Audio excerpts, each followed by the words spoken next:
Well, I don't know if it's a good morning this morning, because I did all this, I videoed the whole thing, and then when I played it back, after checking as I went that I had scented everything, you guessed it, I hadn't. So, third time lucky, I'm giving this another go. Deep breath, Jennifer. Let's see how we go. Now, for the leaves of the dying tree, I'm going to use 3 threads.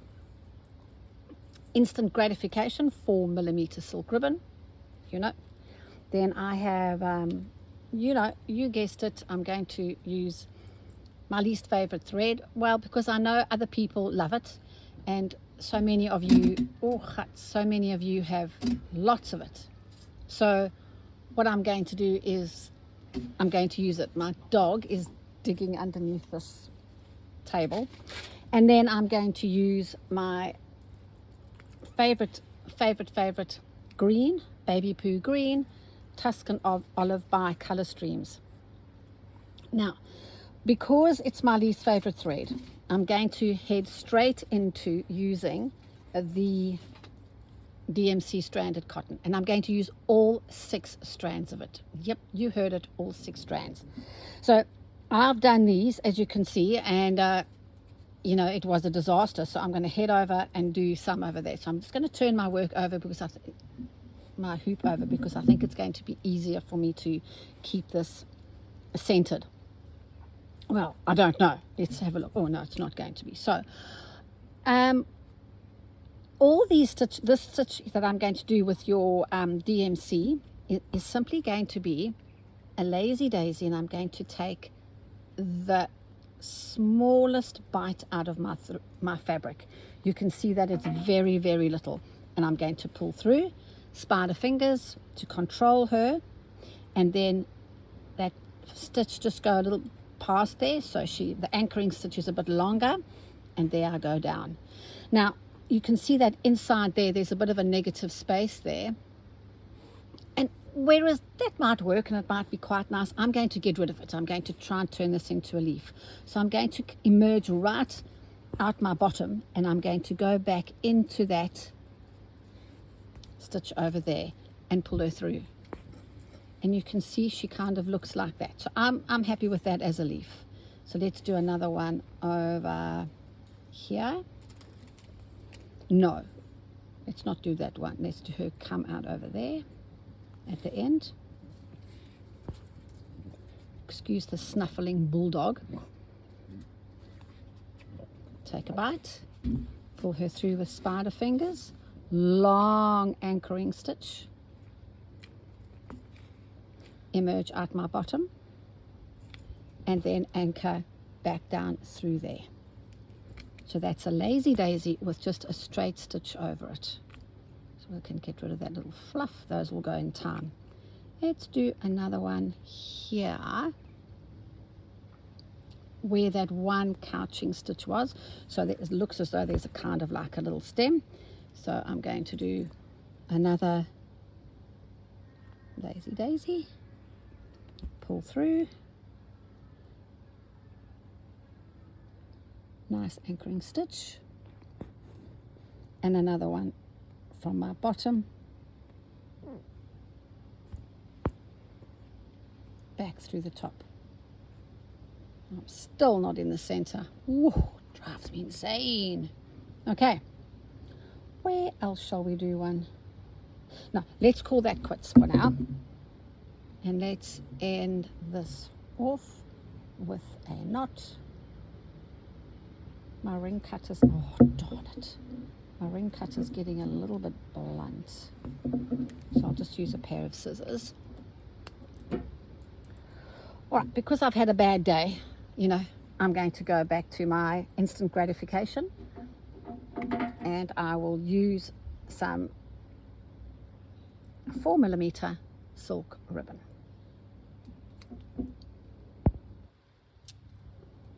Okay, there she is.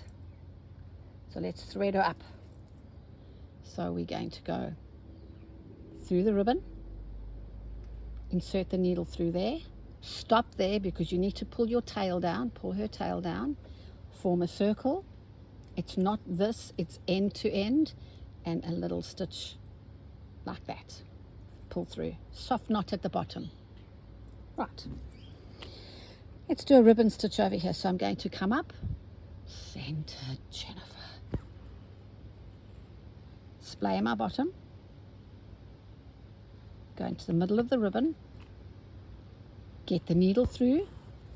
I'm going to turn this over just to remind you to use soft hands to pull her through until she looks like that. I might actually pause at this stage because, as you know, I like to work in a hoop. So to put this in a hoop, I simply got a little bit of quilter's muslin or calico, and I tacked this on and then cut out the back, and so that she fits in a hoop really, really well. All right, next one. Let's do another ribbon stitch next to her. Pull my ribbon through, splay my bottom, back in there, pull through till she's got a little point, and stop. Where else shall we do one of these? Let's put one on this couching stitch here. Pull her through. My bottom is already splayed, so I don't really have to. And go through there. All right. I might travel over there because I've already started that when I was having a bad morning, wasn't I? So pull her through. Splay her. Back down in the middle. Pull her through, spider fingers behind, pick up my ribbon again. Let's do another one over here. I think I'm doing a better job of centering this, I hope, and then doing some more there. And I've still got enough more ribbon on the back, so I'll just travel over to her.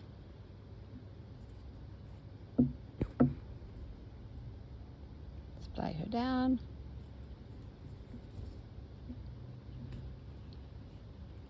There you go. That nearly went.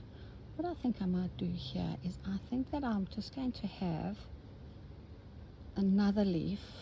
It doesn't have to have a stem or a twig attaching it. I'll just do another leaf, just kind of floating out into the distant yonder. So a little bit of a breeze has blown her away, just to give me some more movement. So that's looking quite sweet. I'm happy with that. Let's turn her over because I really want to discuss couching down the silk ribbon. Now, you know, I'm going to teach you how to be a good girl and not like me. I would just form a knot behind the silk ribbon, but don't do it. Be a good girl and use another bit of thread to simply anchor her down, so she just stays in place. Sometimes when we use a knot with a ribbon, we actually pull that ribbon stitch too firmly and she closes up on us. Oh, sorry, banged there you go. That's looking very, very nice. I'm happy with my little dead tree. Now, you know, initially I was going to put berries on this. However, you know, I was thinking to myself, well, it's pretty dead, this tree.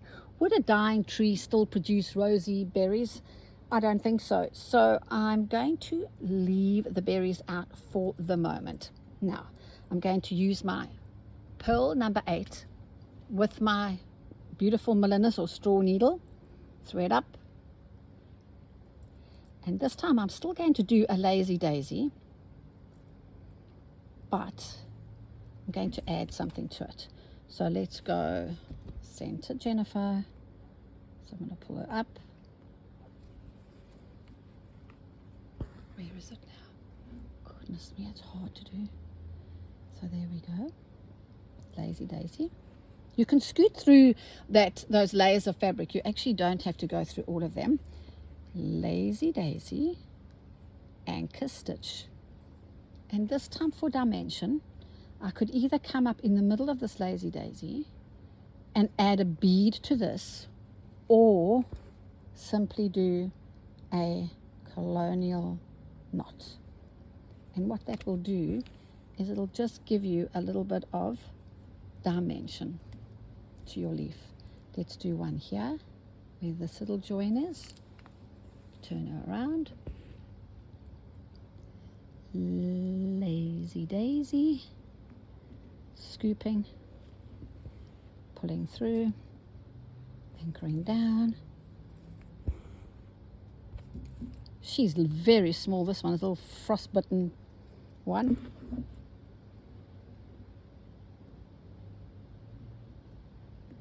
There you go. I think what I'm going to do is I'm not going to add any more there. I quite like to leave some that, you know, the leaf has fallen off totally and it's died a death. So, you know, I won't necessarily put a leaf on every single one of them. And I'm not going to put any green on this one over here, just because I quite like I'm not being contrary. Ooh, interesting.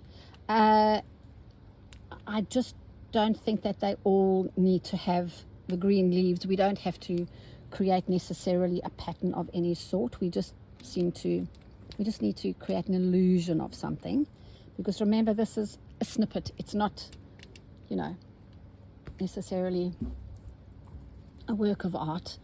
In the snippet, I think we need to be relaxed. Less is more. Just a little something happening. And then what's going to happen is I'm going to do this one over here for you, because you don't need to watch me do that because it's a little bit boring. And I'm stressed about keeping this whole thing in the middle of this camera, of this shot. So I'm going to call today quits, and I'm going to finish this. And then the next time I see you, we'll put some grass at the bottom, some plants and something over there, and our snippet will actually be finished. Now, before I go, I came up with quite a good idea to work on a project together. And I'm going to combine my two loves, English paper piecing and embroidery. I'm going to get myself prepped in the next couple of days and tell you and start, because I'm heading into quite a busy time teaching wise. And then this way I can do a whole lot of little short videos. Corinne actually recommended that I do that, and I'll just do all of them, and then when I'm busy and I don't have time to do a video, I will just load them up. I'm going to tell you what you're going to need if you'd like to join me. It's going to be fun, and it's going to be small, and you're going to have something really, really cute at the end of it. So with that and my dead tree, I'm going to leave you for today. Thanks for your time again. Bye.